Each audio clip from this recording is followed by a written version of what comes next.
ვენესუელის დროებითი მთავრობის გადაწყვეტილებით და უფლებადამცველი ორგანიზაცია Foro Penal's განცხადებით კიდევ 80 პატიმარი გაათავისუფლეს. მაშინ როცა პატიმართა ახლობლები უფრო მეც ელოდნენ. იანვარში მთავრობამ გამოაცხადა, რომ პატიმრების მნიშვნელოვანი ნაწილი გათავისუფლდებოდა. ამის შემდეგ ოჯახები რამდენიმე ციხესთან კარვებში შეიკრიბნენ და თავიანთი ახლობლების გამოშვებას ელოდნენ. კარლოს აბრეუ პერესი კვირას გაათავისუფლეს მაღალი უსაფრთხოების ციხიდან, რომელიც ტოკუიტოს სახელითაა ცნობილი. მას ბრალი ედებოდა ტერორიზმში, შეცდომაში შემկვა შეთავაზებებსა და ფულის გათეთრებაში. აბრეუმ ეს ბრალდებები სიცრუედ მოიხსენია და ვენესუელელებს ბრძოლის გაგრძელებისკენ მოუწოდა.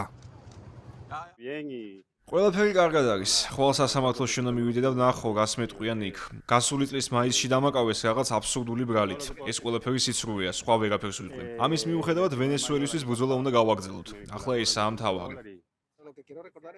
მე თავისუფალი ვარ, მაგრამ ციხეში მეგობრები რჩებიან. იმედია თავისუფლებას მალე მოვიპოვებთ. ყველას მადლობას ვუხდით იმ დიდი მხარდაჭერისთვის, რაც აქამდე გაგვიწიეს.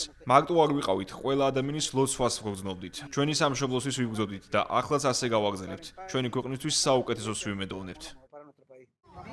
სხვადასხვა უფლებადამცველი ორგანიზაციის შეფასებით ვენესუელაში პოლიტიკური ნიშნით პატიმრობაში 700-ზე მეტი ადამიანი რჩება. მმართველი პარტია უარყოფს, რომ ვენესუელაში პოლიტიკური პატიმრები არსებობენ და აცხადებს, რომ დაკავებულები მთავრობის დესტაბილიზაციის მიზნით მოქმედებდნენ. მოქმედმა პრეზიდენტმა დელსი როდრიგესმა პარასკევს განაცხადა, რომ ციხეებიდან 626 ადამიანი გათავისუფლდა და გარკვეულ ჯგუფებს რიცხვების სიცრუით მანიპულირებაში დასდო ბრალი. 3 იანვარს ვენესუელაში შეერთებული შტატების სამხედრო ოპერაციის შემდეგ ვენესუელის მთავრობამ განაცხადა, რომ მზად იყო პატიმრების მნიშვნელოვანი რაოდენობა გაეთავისუფლებინა, თუმცა პროცესი ნათესავებისა და სამოქალაქო ორგანიზაციების კრიტიკის საგანია, რადგან მათი თქმით ის ნელა მიმდინარეობს და ინფორმაციის ნაკლებობით ხასიათდება.